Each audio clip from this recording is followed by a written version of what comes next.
Hey everyone, hope you're having a great week. It's Michael here and a quick update. So first I want to tell you about Qualtrics. Vancouver has received the ability to have its own site for the Qualtrics survey tool, and Michelle Eccles and I are going to be the administrators for that for our campus, and so that's something we're going to want to promote going forward that we haven't really done a lot of so far on this campus, but surprisingly we're one of the campuses that are using it more than any others. So it's good that we're going to be able to brand it now in a Vancouver specific way than something that was just branded for the entire system. So Michelle and I will be leading that, and you'll be hearing a lot more about Qualtrics in the very near future. I also have an update on the Office 365 project, and unfortunately it's not good news. On one regard it's not good news, but actually maybe it is good news in the long run. The bad news is it's not happening at this time. It's completely on hold. The project has been talked about and promised many times over this whole year.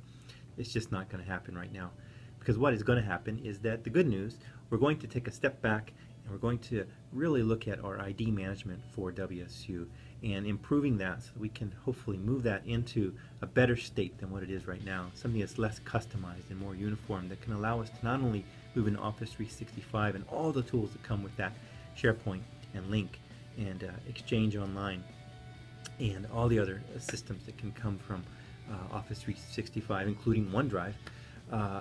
We're going to move into working on our ID management and improving the way we organize our IDs. And so Chuck Harsh and I have been working with the Pullman campus to really identify our role in that type of rollout and the need for flexibility and for us to kind of own some of that here at the Vancouver campus, but also a better standardized format across all campuses is needed. So the project is unfortunately on hold. It's not good news for us, but the reality is it's necessary. We need to really get our ID management in order here within the WSU system. So quick update there.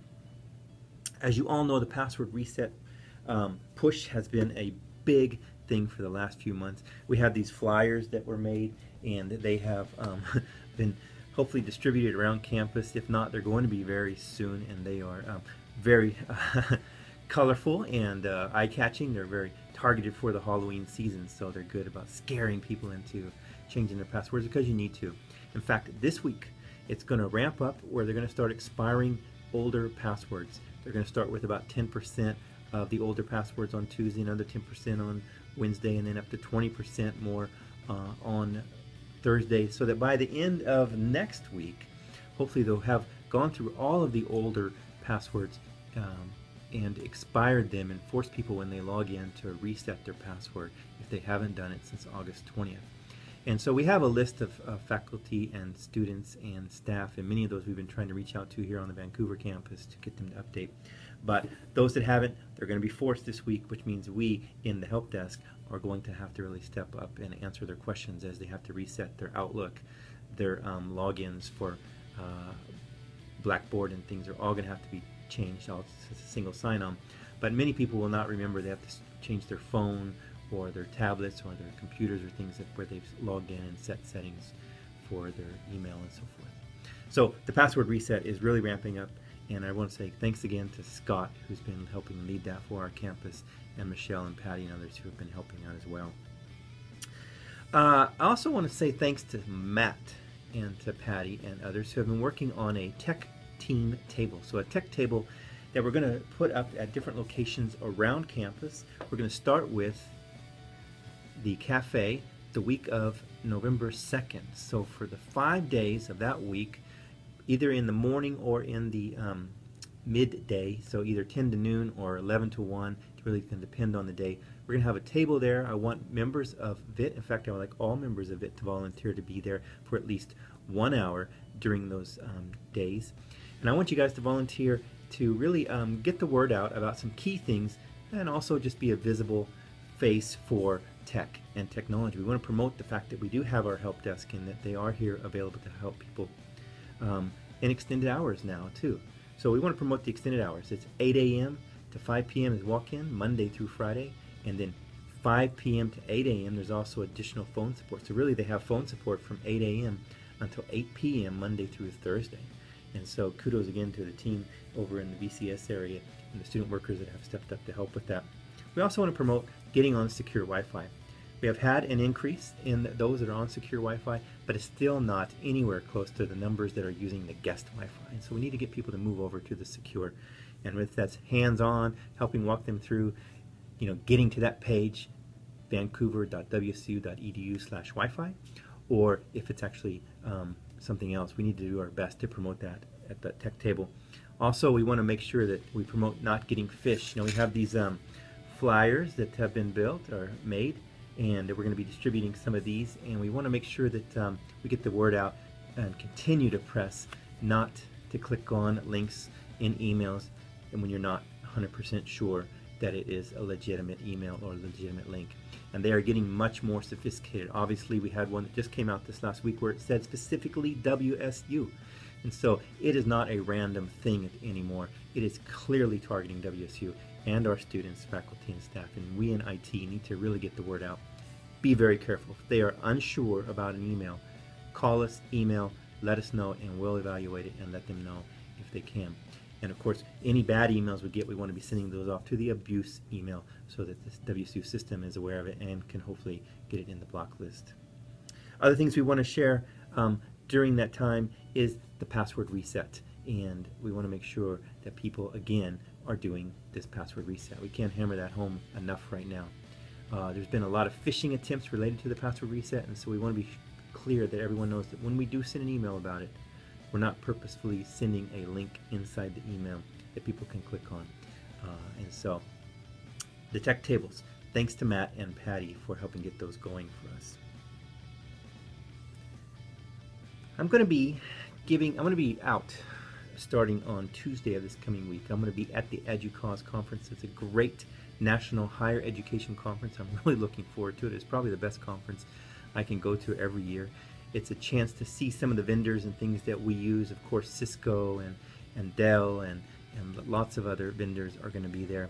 That's also a way to kind of see what's going on in the industry, within technology, in higher ed, and get really a sense of where we're going with certain platforms or technologies, or even really just use patterns. And so there's lots of great sessions. It's so hard to even choose sometimes which session you want to go see because there's like 2 or 3 that are really good at the same time. And so I'm looking forward to that. I'm going to be out Tuesday through Friday at Indianapolis, 1 day for travel, 1 day for travel back. So really it's a 2.5-day conference. But looking forward to that quite a bit. I'm going to miss being here with you guys. But I am looking forward to the following week after that. On November 2nd, I believe that's the date, on Monday, we're going to have an all-team meeting. And I'm really looking forward to that meeting. We have a couple big things I want to announce and share with you guys at that meeting. And I cannot wait for that, but we'll have to until that Monday. But Jenny has already sent out an update or a meeting request for that, so make sure you add that and get that on your calendars. Hopefully everyone can be here that Monday for the all-staff meeting. Well, it's time for the shout-out of the week, and this one is for Chuck Harsh. Chuck, I have to say you've done a lot of great things over the past 3 or 4 months, and you've deserved shout-outs probably every week. But I want to give you a shout out this week in particular because you've helped move a few very important, vital, big ticket items forward in the last couple weeks, and they are very important to the future of this campus and the network that we provide for it.